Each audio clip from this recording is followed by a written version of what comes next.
was going to say good morning, good afternoon, everybody. I'm so excited to be here. I wish I was with you all in person in your college rather than in my bedroom, but alas, we're all in our bedroom, so that's probably okay. So thank you for coming today. I'm Mimi Nicklin. I am an author of a book all around empathetic influence and regenerative leadership. And I met with some of the team from your college based on some of the content that I've been creating online about the role of empathy.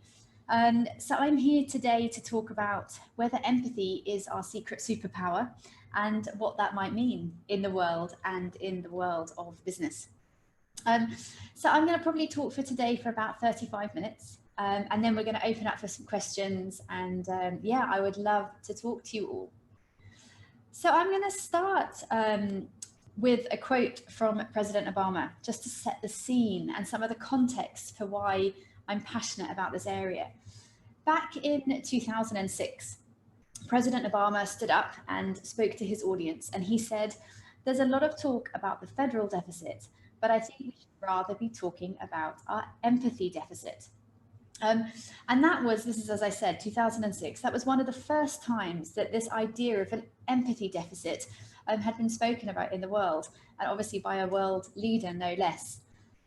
Ever since then, so since 2006, and actually according to data for the last 30 years, we have been seeing empathy decline all over the world. So we've had 30 years, 3 decades of declining empathy levels.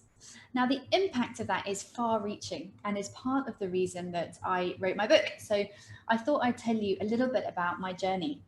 And perhaps you can just make sure that you are all on mute, because I'm getting lots of dings as people join the meeting.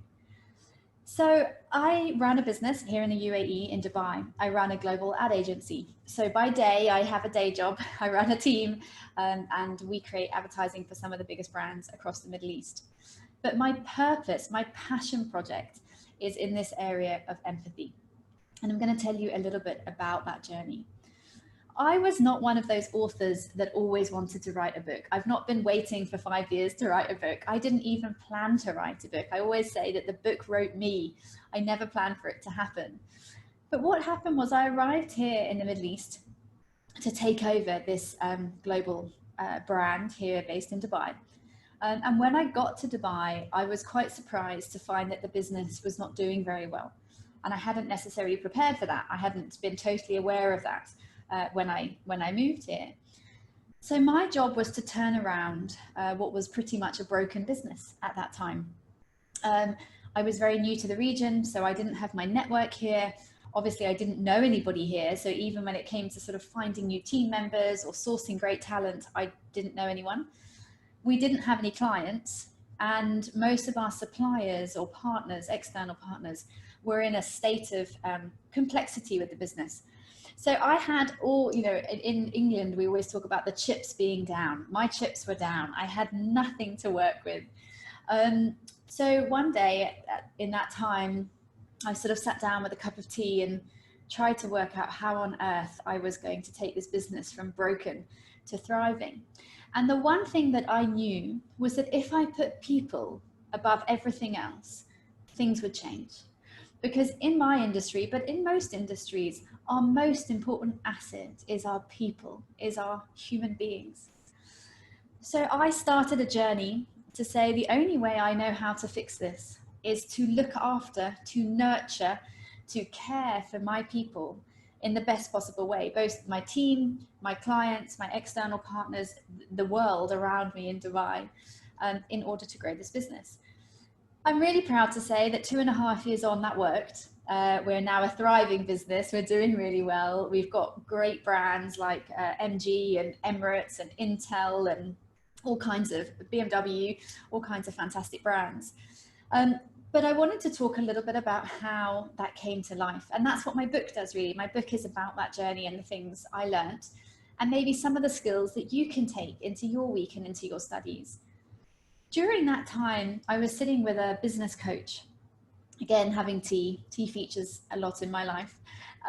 So I'm drinking tea with this business coach, and she says to me, "What is it that you're using? What skill is it?" And I said, "Well, it's intuition." And she said, "Well, I'm not sure it's intuition. Have you ever thought that it's empathy?" And I hadn't, guys, I hadn't thought it was empathy. I'd never even thought about empathy. But I went away and I started to study, and that provoked 2 years, a bit more than 2 years of studying now. And there were two big themes that came out of that period of study for me, that made me write the book and made me sort of start actioning this journey that I'm on. One of them is that the biggest killer of our youth, according to the World Health Organization, so that's kids from 16 to 24, the second biggest killer is suicide. If our youth are killing themselves rather than choosing to live, we have a problem. We have a social problem. This should be the best years of their life. There's data out of the US that shows that suicide rates between 10 and 17 years old has gone up 75% since 2010. So this set of information, I'm a mum, and it really made me stop and think, there's something going on here. The second thing that I came across, as I said, I have a little girl, she's just turned 3. And I realized that if I lived in the US, once children turn 3, as their parents, you have to teach them how to sit on a loo seat, a toilet seat, with their feet up so that no one can see their feet under the door in case a shooter comes into their school and wants to kill them through the door. And I mean, it makes me want to cry just telling you. I looked at my daughter and I thought, how on earth would I explain to this perfect little innocent child that she needs to learn a skill set that hopefully protects her from a human being coming into her school, her safe place, and killing her? So those two pieces of data, the youth suicide and the sort of the shootings and the gun crime and the violence in the world, were two of the big personal instigators for me to really continue this journey. Now, of course, the decline in empathy is not fully behind or responsible for those events, but there is data and research now that proves the link, that proves that when empathy goes up, these types of crimes and issues go down. Once I started studying, I realized there's a whole plethora of other things going on out there. We've got 322 million people with depression. We've got the highest anxiety rates. We've got burnout at unprecedented rates. Loneliness. There's a loneliness pandemic in the world. We might be going through COVID-19 right now, but there's another thing going on out there that's equally affecting our world, and that is loneliness. And again, the impact of that can be quite severe. The causes of that link to globalization, urbanization, use of technology, all kinds of things. But fundamentally, when you look at our lives, 5/7 of them are spent at work.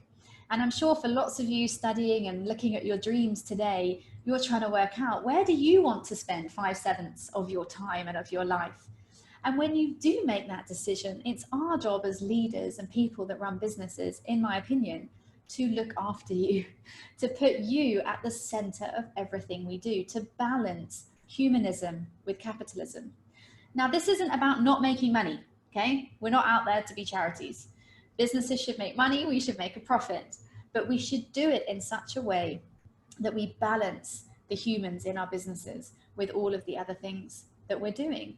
Because fundamentally, nothing on the planet can grow indefinitely, right? Trees, plants, fish, animals, us, nothing grows forever. So why is it that we think that our businesses should? Why is it that every year I get told, you need double-digit growth this year? Well, hang on, I had double-digit growth last year. Why is it that we think that businesses should keep growing? And at what point do we stop and realize that doing that is hurting our people? So this is what prompted me to write my book about empathy. And what is empathy? Probably all of you have an idea about what it is. It's a term, we know, but you may not have thought about it sort of in the business world. At its core, empathy is about judgment. It's about perspective taking. It's a data set. It's an input.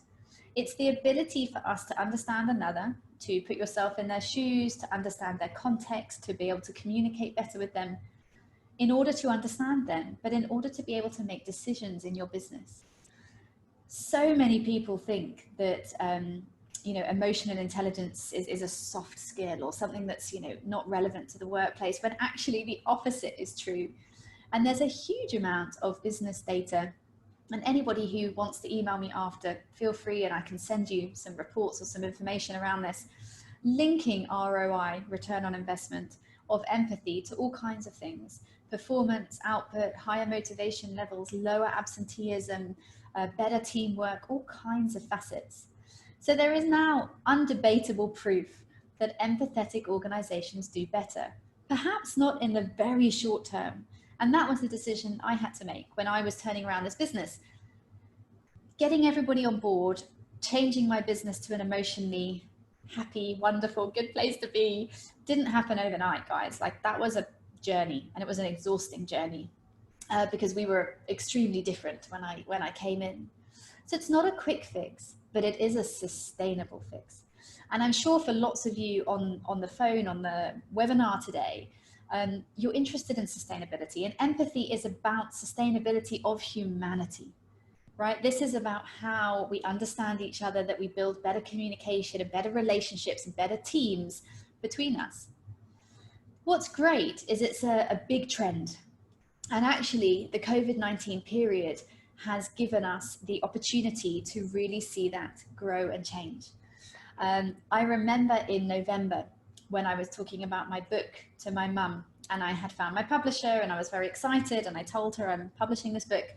And she said, "Well, darling, that's fantastic, but who wants to read a book about empathy?" I said, "Well, thanks, Mum."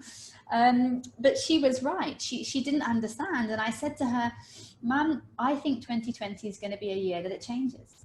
Because these levels of burnout, these levels of disconnect and trouble in the world have got to end. We can't keep doing this forever, this never-ending stress cycle that we're in."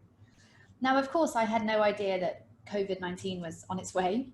But fast forward to March, so about 5 or 6 months later, I had a second conversation with my mum, and she said, "Darling, I'm hearing about empathy so much on the radio and in the newspaper, I'm terribly bored by it," which obviously made me laugh. So within 5 months, and my mum's in her 70s, she's in Europe, you know, she's definitely not in the business world, but she reads all the British papers and sees all the mainstream media. And when, in the period of 5 months, it went from her saying, "I've never read this word anywhere, why are you writing a book about it?" to, "Oh my gosh, I'm so bored of hearing about it, it's everywhere." So there's been a massive shift. It is trending. You can see some examples on this slide. The middle one there was in February, was from Coca-Cola, and Coca-Cola launched their new brand platform in Europe, and they called it an empathy platform. And for all of you that study marketing or have studied brands, what you'll know is that where Coca-Cola goes, everybody follows.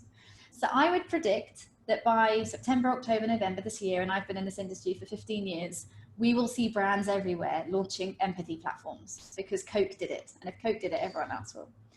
But across the board, excuse me, across the board, you'll see it. And if you take some time to Google it after this, you'll see it's popping up everywhere.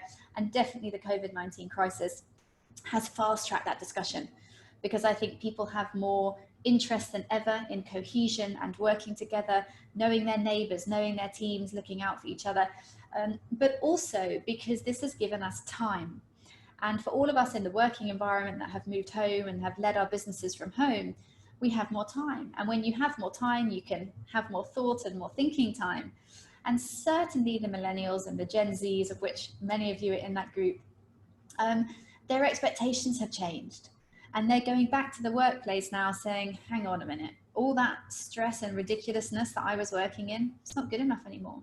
I want something different. I want a boss that understands me. I want a team that's cohesive. I want people to recognize that I have a life. I want people to understand that 5/7 of my life is in the workplace, and therefore I'm not willing to be exhausted and stressed and working for 19 hours a day." So things have changed, and this conversation is gaining traction. And I'm so proud to be part of it and to talk about it with you today, and through, you know, some of the social platforms I run and my book that's coming soon.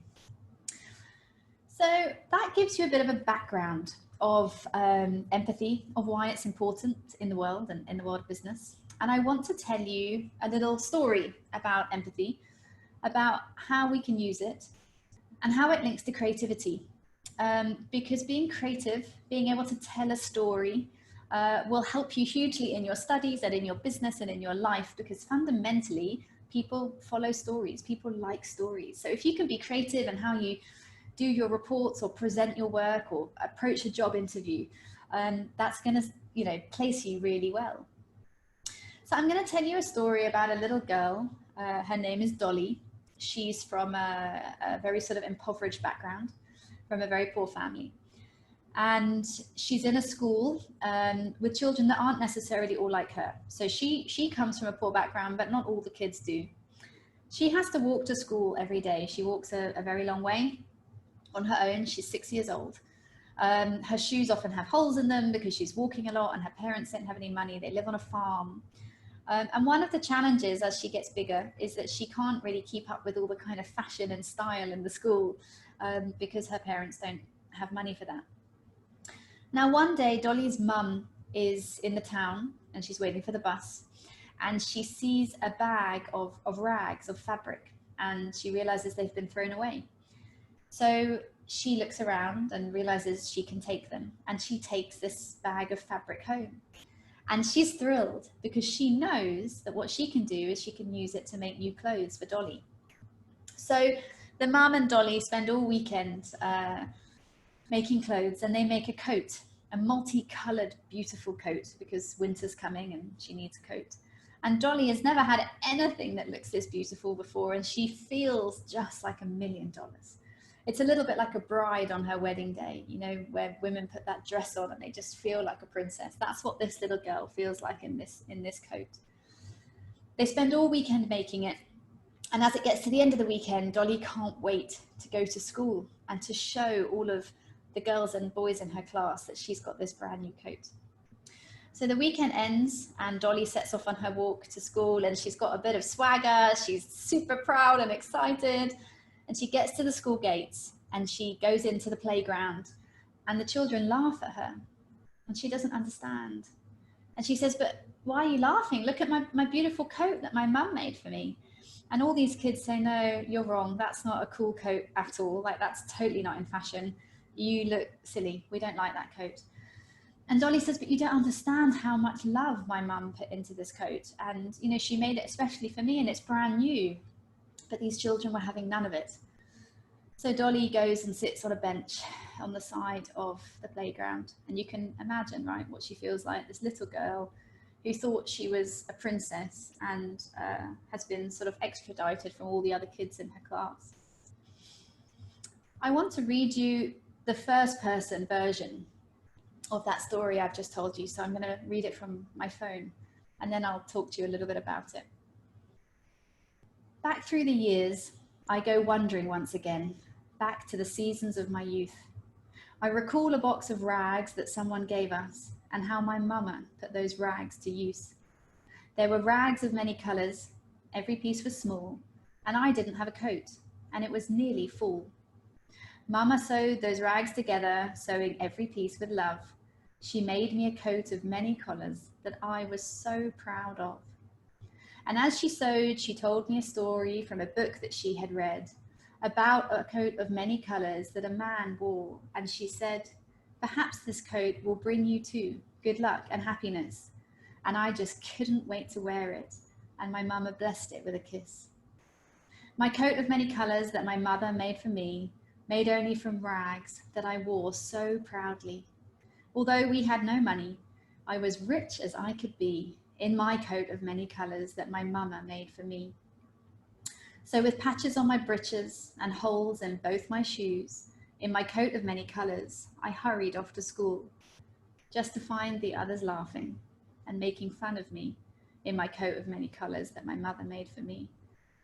And oh, I couldn't understand it, for I felt I was rich. And I told them of the love that my mama sewed in every stitch. And I told them of the story that my mama told me as she sewed, about my coat of many colours and how it was worth more than all of their clothes. But they didn't understand it. And I tried to make them see that the only person that's poor is someone who chooses to be. Now I know we had no money, but I was rich as I could be in my coat of many colours that my mama made just for me. I think that is just the most beautiful story. And the reason I love it is I hope you'd agree you can totally empathize with that little girl, right? By the time you get to the end of that story, you can feel what it was like to be her. to be this proud little girl that everyone's laughing at and pushes aside. That is empathy. And that is the power of storytelling. Because in storytelling, in telling any type of story in business or in life, it drives empathy up. Now, I don't know, probably you're all far too young to know what that story was or where it came from, but it's actually a song. It's a song by a country artist called Dolly Parton, who some of you might know, but she's like a mega billionaire country star. She still performs, she's in her 70s now. And I grew up with that song. So I grew up in a house where my mum made us listen to Dolly Parton. She was a huge star, which totally wasn't cool at all when you're a teenager. But anyway, I listened to her, and it wasn't until I was an adult that I re-listened to that song. And I realized how sad it was, because I had been listening but not actually taking any of it in. And as I said, I think it's just a fantastic example of how stories have power in terms of driving empathy, because fundamentally stories change us. They allow us to communicate. So I'm going to give you just a few tips, ideas about how we can increase empathy in the world, in our lives, in the workplace. And the first one is about reading, because reading drives empathy up. Research has proven that. Now, today we probably spend more time on Netflix than we do reading books. But the reality is, when you can put yourself in the shoes of others through a character, whether that's in a book or a film, your brain basically is able to better activate the part of the brain that creates empathetic connection. So if you've ever cried in a movie or laughed with a character in a book, that is empathy. You're able to feel like them. What's really sad, and you guys are all these people, so you can change the statistic, is that 43% of graduates claim to never read a book again after graduating. 43%, guys, that's awful. So it seems like reading is a little bit of a dying art. You put that with another statistic which shows that 37% of children grow up in a house where the television is on all day, every day. And we have a problem. Like, there's a reason that empathy levels are struggling, because people aren't engaging in those things, which is not activating their brain. Now, the thing about empathy is that it's a skill. We're all born with it. No one has more of it or less of it, guys. You all got it in exactly the same. It's a part of our brain. It sits in the insular cortex, which is in the prefrontal lobe of your brain. And like any skill, like riding a bike or getting on a horse or cooking, playing golf, whatever, the more you practice it, the better it gets. So there's no such thing as someone being born with more of it. It's a skill that we've had for the whole of civilization. It's what made modern civilization, both for the survival of the individual and to be able to thrive in a group. There was some research that proved this. In the US, they got 11 students to read Pompeii, which is a large book by Robert Harris, and they got them to read it every night for 10 days. And in the morning, after they read every night, they would scan their brain with an fMRI. And what they saw was that the activity in the insular cortex was increasing the more they read. What that does is provoke neurons that help us activate our what's called the theory of mind, which is our ability to assess other people's reactions, opinions, responses in a way that allows us to link them to our own. So it allows us to activate our mirror neurons, and mirror neurons are fundamentally what make us replicate or mirror other people, empathize with them, understand them. So the first tip is around reading, because as I said, stories can change us, and stories make us more empathetic. It allows us to understand the reality of others. The second tip or thought that I'm going to give you is around listening, because probably the biggest tool that we have in our toolbox of empathy is what I would call active listening. So I don't know about you guys, but how often you've been in a lecture or a meeting when you're listening, but then if someone says to you, Mimi, what do you think? You're like, oh gosh, I wasn't listening. You were listening, you were there, but you weren't hearing. Your brain was somewhere else. You were worrying about the work you've got to do tonight or getting to your mum's lunch or whatever it was you were doing. You weren't actively listening. And this is something we struggle with all over our lives, particularly if you're in meetings or one-on-ones or groups with people, is that we're not listening to each other, and that people know that. People feel unlistened to.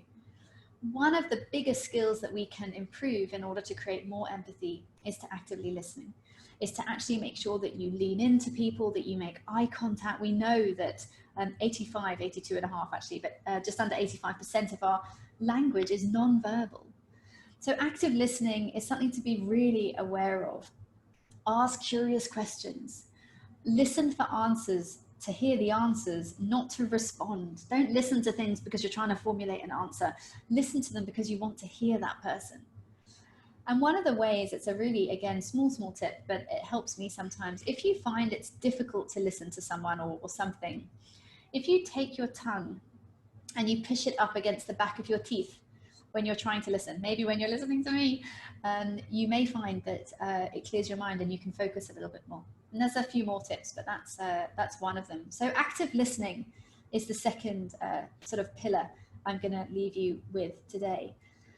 The third is around small gestures, because I think that we massively underestimate the need to say thank you, the need to smile, the need to recognize people, because we get so carried away in this consumerist world of big gifts and big grand gestures.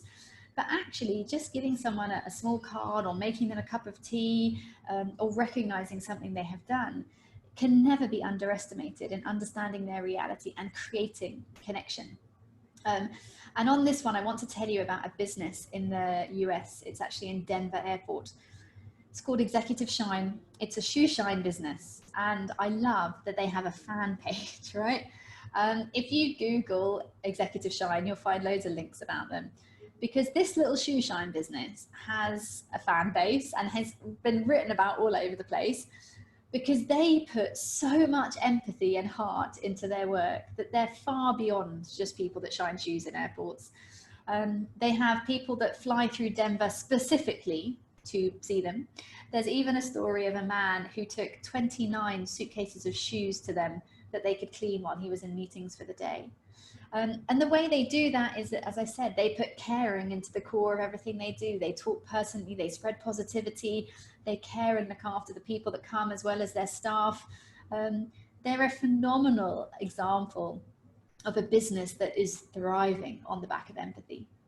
But there are many more, guys. If you look up Satya Nadella at Microsoft, he's the third CEO of Microsoft. He's returned 1 trillion to his stakeholders in 6 years. And Satya believes in empathy in the workplace. So he's a fantastic example. Jacinda Ardern, Prime Minister of New Zealand. I'm sure you've read about New Zealand's effort during COVID-19. But ever since Jacinda she covered her hair after the Muslim attacks in New Zealand, the attacks on the mosque about a year ago, just over a year ago now, she has been positioned as a very empathetic leader in the world. She's a great example. Obama, Oprah, Simon Sinek. So there's plenty of them. It's not just small shoe shine businesses in Denver Airport. It's massive behemoth enterprises like Microsoft and Cisco. Cisco has a great story actually that I put in my book about the CEO of Cisco, who makes sure he has a staff, I think of 18,000 or something. Anytime any member of staff experiences a loss, a trauma to their family or a friend, he calls that person personally within 24 hours. I mean, that is just unheard of. So there are fantastic examples of leaders who know the value and the return on investment of empathy and are bringing it to life. But as I said, my third pillar is around gestures, small gestures, and the importance of seeing people and saying thank you and smiling. And actually, I have a breakfast show. The one that I did last week was all around how we maintain that whilst wearing masks in these weeks ahead, because it's going to be more important than ever. The thought I want to leave you with is that empathy is a choice. So as I said earlier, this is not something you either have or you don't have. Guys, you all have it, right? It's a choice. Because our brains are neuroplastic, which means that they bend and flex throughout our life. So the experience or the learning or the access you give your brain allows it to change. That's what being human is. If you commit to being more empathetic, you will be more empathetic. It literally is that simple, and there's data to show it. From the moment someone makes that decision, they actually are more empathetic because you've told your brain to be so. So it starts to change, it starts to activate that insular cortex and prefrontal lobe more often. It is a choice.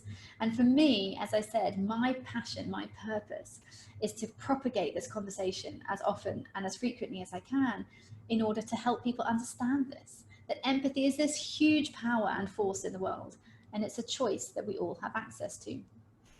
I'm going to end with this quote from Henry Ford, who was the founder of Ford Motor Cars back in all those years ago. He said, "Whether you think you can or you think you can't, you're probably right." And what he meant by that is exactly what I just said, that if you tell your brain you can do something, you can. If you're constantly saying, oh, I can't do that, I can't do that, I can't do that, you probably can't. And I like to adapt this to empathy and say, whether you think you can empathize, you probably can. And if you think you can't empathize, well, you probably can't, because you've told yourself that you can't do that.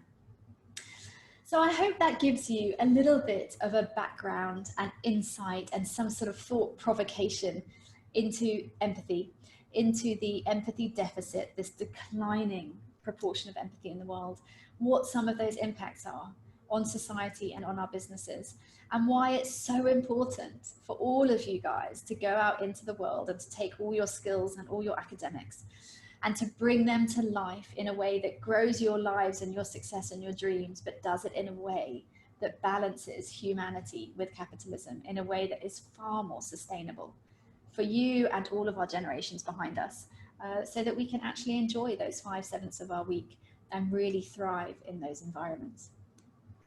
So I was thrilled to take you through that today, and I hope you enjoyed it. It was 34 minutes to the dot. And I would love to take any questions. So you can either unmute yourself and ask me, or you can pop them in the chat box. Or of course, if you're too shy for any of that, I put my links here for Insta and Facebook, and I'm on LinkedIn a lot. So you can message me there and I can take your questions that way. Hello. Hello. Hi, my name is Jenny, and first of all, it was amazing listening to you. It's been such a pleasure, and the things that you said were so moving, and I really related to it. And I just had a question, as in, so when you talk about leaders and how leaders are supposed to be empathetic, so how do you, I mean, in a corporate world where things are not so ideal, and when, let's assume as a leader, your employees aren't that competent, so how do you strike a balance between being empathetic and yet dealing with incompetence from their side? Oh, Jamie, great question. I think the first thing, thank you for your comments. I think the first thing to say is, as I said at the end, it's a choice. The only way we're going to make a change, guys, is for all of us to do it together, right? Because, and it's changing, it's already changing. So Twitter have just announced that you don't need to go back to the office ever, like after COVID. That's it. If you don't want to go back, never go back. That is an act of empathy, because they're understanding their people, right? Their people are totally fine at home. My people are totally fine at home. My creatives, my creative team are like, yeah, memes, we'll work from home forever. It's fine. Like, they're totally happy. The ones that don't want to stay at home, they can come back to the office. That's empathy, right? Empathy is about understanding or perspective. So the only way, Janie, that you can do that is to commit to it. And as you go up through the workforce, is to just commit to that the whole time. So for me, I often talk about this as well, which is I didn't need my promotions in my career to convince myself that I knew how to lead with empathy. But other people needed my promotions to believe that I could lead with empathy. And that was a real driver for me, right? I never sacrificed these things, these values, ever, sometimes probably to my detriment. And as I was able to go through the workplace, of course, I met people that didn't agree or were less competent in those skills, but that didn't make me stop, didn't stop my values or my sort of moral compass. And today I'm in a position where I don't have to worry about that anymore, because I've got to a place where I can do what I want, basically. I hope that answers your question. Thank you. You're welcome. Thank you, Jenny, for taking my place today. I'm so happy to hear someone speak without me prompting them to speak. Moving ahead with the ice-breaking session, thank you, Ms. Mimi. It was very inspiring with the real-time stories, and we are so moved to hear you say. Now, I'm keeping the forum open for all kind of discussions. Ms. Mimi will be with us until 1 p.m. So please feel free to discuss, ask whatever you like. She's all yours. All yours, guys. Anyone else got any questions? I'm not scary. You can also write down in the chat box, and I'll be back to my job for reading them out for you. So just feel free to write it down. Ms. Farha says, Ms. Mimi, it was a very interesting session, really effective and way more psychological, which we needed. Thanks a lot, dear Mimi, by Ms. Lima. Oh, thank you. You're welcome. Excited, yes. Yeah, I'm so pleased. I think it's so nice to read. While maybe you guys are thinking of some questions, I have this breakfast show on Tuesdays, and the content I gave you today is very similar to what I do in that show, although it's much shorter. And I'm so pleased to hear that feedback, because it's quite, I don't know, different, I think, to read to people. And I always do. I read a story or a song or a piece from a newspaper or something. So thank you for the feedback, because it always makes my day to know that what I've done has been well received. Sure. Arumi, any questions from you? Actually, I came halfway and I missed it. So, sorry, doctor. No, go ahead. Empathy is something we should have. Like anywhere we are, we need to understand other people's feelings, right? So we need to use it wherever we are, right? Even for strangers, maybe. Yeah, for sure. I mean, when you look back to kind of where empathy came from a civilization, from an evolution point of view, we were using it for two main ways, as I sort of mentioned earlier. One is for individual success. So being able to empathize with others helps you thrive in your life, all the way back to cavemen era, right? If you were sitting in a circle with your tribe and someone else in your group had eaten something and were now sick, being able to empathize with them and understand that they're sick is going to teach you not to eat it too, right? So empathizing with them was protecting you.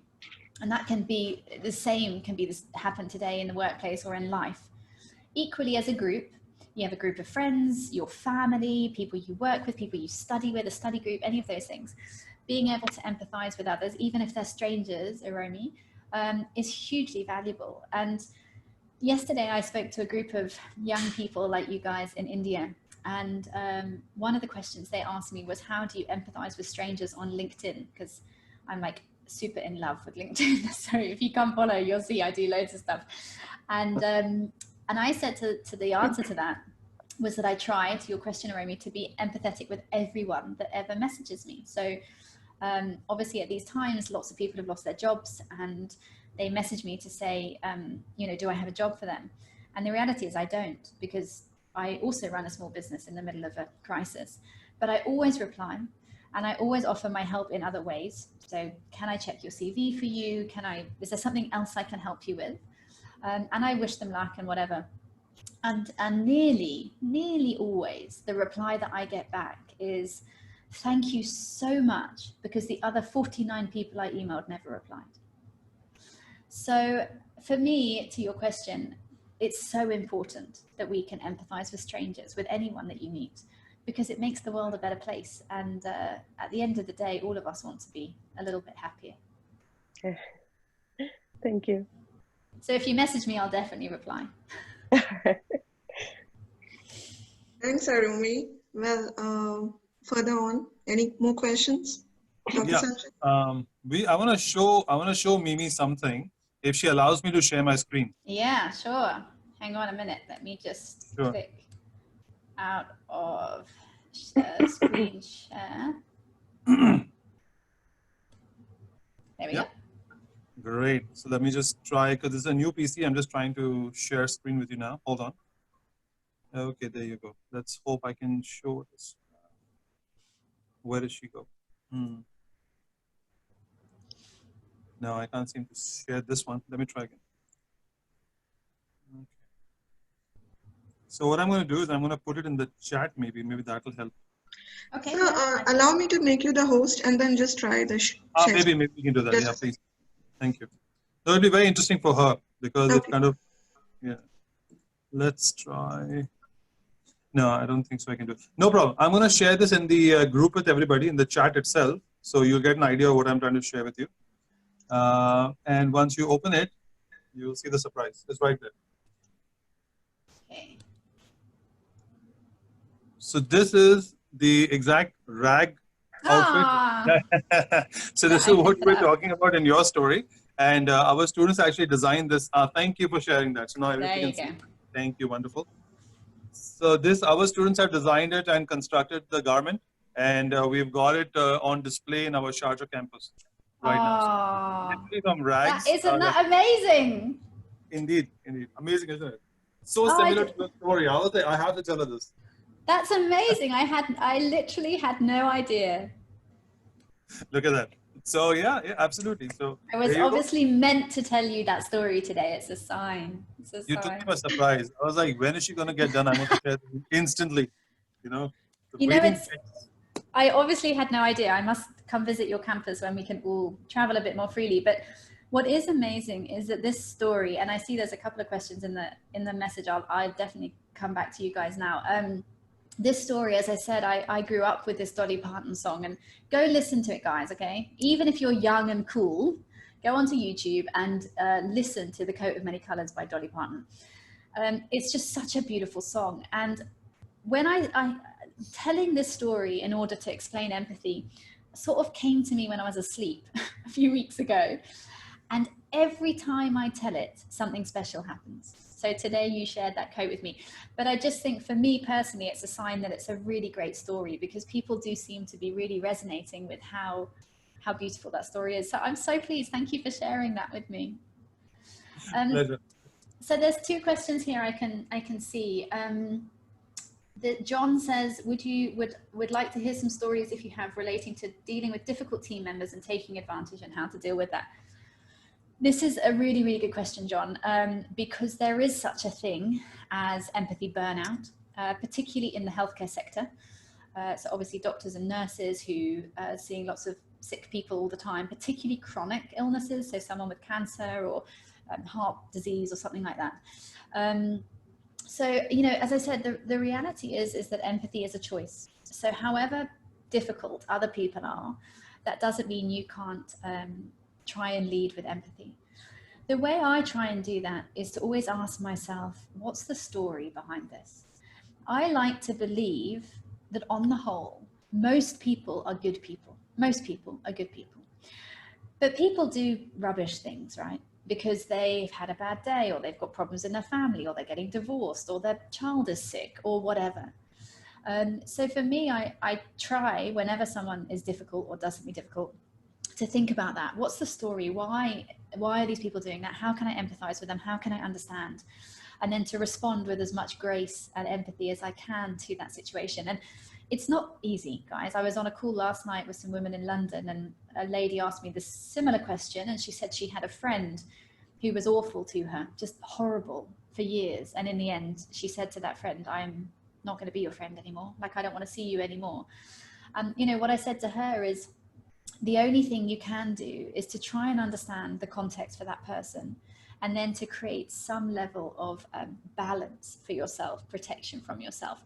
Because being empathetic doesn't mean taking on the state of somebody else. It means understanding. So you can understand how difficult or happy or exciting or whatever it is that reality is for someone else. You don't have to take that on. You just have to understand it. So yeah, and there's a few tips around that. I mean, definitely things like mindfulness, breathing exercises, taking some time out, drinking tea, always going to be one of my top pieces of advice. Help you in those situations, just to be able to step back and try and take some more perspective. So John, I hope that answered your question. And then Tamana, hope I'm saying your name right. She says, how do you practice empathy during COVID-19? Like I said, I think that this time has really driven that, the awareness of the need for that up. Again, I think it comes back to the same thing, right? It's that understanding as this hopefully begins to pass, it's never going away. Well, maybe one day, but we're stuck with this for a while. And I think the most important place for empathy in this time is to understand that not everybody feels about this pandemic like you do. So you might be fine to go back to college with your mask and gloves and get on. You may have a student in your study group who's too scared to leave the house. You don't need to agree with that opinion. You just need to understand it. You just need to understand that everyone has gone through these 3 months in a different way. Some people have experienced loss, some people have experienced anxiety or whatever. Some people have experienced joy. Some people, loads of people I know have loved it. So, you know, I think during COVID-19, that's the only thing that you can really sort of focus on from an empathetic point of view, is to understand that other people might feel differently from you and that their reality is different. And that, yeah, attempting to understand, to ask them questions, to understand how they feel is a really important skill set to nurture. I think that's all the questions that are there, other than someone saying, how can you get my book? You can get my book. Well, this doesn't help. It's on Amazon.com. It's not yet live on Amazon.ae, but it will be very soon. So I hope in a week you can get it delivered, or you can get it pre-ordered from Amazon.ae. Meanwhile, if I reshare my screen, there is a link. Give me one moment. From my publisher. So you can, there you go. The Dreamwork Collective is who is publishing my book. So you can get it there. And it comes out in September, and I will be doing book launches and all kinds of things, hopefully COVID-19 pending, around the UAE, and some stuff in bookstores and some talks and things. So maybe I can come up and see you guys in your college. But awesome. Yeah, I would love to. Is there anything else from anybody? I think there's a last question from Arshad.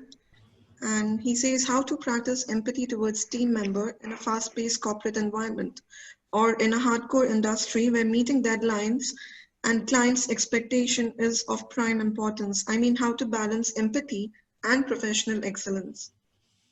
Yeah, great question, and something I've been balancing all my career. So as I said, I work in advertising, so we work in a crazy fast-paced deadline sort of run business. But again, I think it comes back to intention and choice. Just because you're under high pressure doesn't mean that you can't try and put empathy, emotional intelligence into that decision making. And in fact, there is huge amounts of data that proves that your business will do better because of it. So if I give you an example, because my environment is exactly as you explained, it's very corporate, very fast paced, very serious at times. One of the things I try to do a lot with my clients is really use questions within that kind of active listening space, really use questions to understand my clients and what they need. So they might come to me and say, Mimi, I need a new advertising campaign because I'm launching a new water in the Middle East. And I could just go, okay, cool, I'll do you an ad campaign and go and do it. One of the things I try to do is to use empathy to really understand, why are they launching? What are they hoping to achieve? What do they think is going to stop people from buying? How do we understand our consumers better? Are they nervous about it? What does their boss want? Why were they working the weekend on this? Why do they look so stressed? All of those things, right? Kind of empathetic questions. It's something that has stood me really, really well in my career, which is, however corporate or professional it is, being curious and treating people with humanity, whether that's your boss, your client, the chairman of the people you're working through. For me personally, it's never been anything but a benefit. And I think that my career has done better because of it. The other thing is that you gain loyalty. And guys, I can't say how important this is. I have comments and feedback and stuff on my LinkedIn from people who knew me when I was like 23, and they never forgot. I've forgotten, to be honest, but I would have done something for someone, and people don't forget. There's that beautiful phrase, quote from Maya Angelou that says, people will forget what you said and people will forget what you did, but people will never forget how you made them feel. And I think that for me is a real shining light, because however corporate and however professional, trying to understand people and communicate with them well is always a skill. Thanks, Ms. Mimi. There's this last question, I believe, from Ms. Sushma. Sorry. So coming to my question, there are situations where others understand our empathy as weakness and take advantage of it. How do we keep our empathy as our strength always? Yeah, it's another really good question. I think, again, so without getting too complicated, there are two forms of empathy. There's cognitive empathy, which is ability to use judgment, perspective taking. And there's emotional empathy, which is when you really try and feel like someone is feeling. In the working environment, the majority of the time, you want to be activating cognitive empathy. As I said, it's about perspective, it's about making good judgments, it's about getting input for decisions. If I'm going to do something as simple as change the layout of my office, I'm never just going to do it, right? I'm going to talk to my team, I'm going to say, how are you going to feel, guys? Like, I'm thinking about moving you over there and changing that team. Like, cool with that? Anyone got any problems? Oh, okay, you feel different. Okay, I didn't understand. Oh, you really like the window. Okay, so do you know what I mean? That discussion is a way of having empathy. If you are using emotional empathy, which I do, which is the how do people feel, it takes a little bit of resilience and a little bit of practice, but also some vulnerability. To be able to have those conversations with people, to empathize with them, to understand their reality, and then to be able to make a decision about what you do with that. So, as I said, empathy is not about agreeing with people, and it's not necessarily about acting on it. It may be, but you don't need to listen to people to do something about it. You're just listening to understand. And for people, for children as well, when they feel heard, as people, when we feel heard and listened to and seen by other people, we thrive, we do better. So no one can take advantage of you. Like, you're you. No one can do that to you. I learned that in recent years in my life. The only person that can cause hurt to you is you. So if you commit to using your most emotionally intelligent, empathetic self and doing that in a way that builds other people but also protects you, that's your choice, and you can definitely do that. It's not easy. I'm going to tell you that. It's not the easy choice. People say, oh, isn't empathy a soft skill? I always want to say to them, you try it, because no, it's not the easy route. It's much easier to go into a business, treat everybody terribly, be horrible, make money and go home, right? That's easy. That's an easy job. To go into your business, to put people at the center, to consider them in every decision, to make sure that their welfare is first, to put off decisions in order to enable your people, takes time, takes energy, takes effort. But the output makes us better humans, in my opinion. The output allows us to thrive and to sustain. So yeah, I don't think anybody can hurt you with that. I don't think anyone can take advantage if you're very connected and committed to the way you choose to lead in the world. Thank you, Ms. Mimi.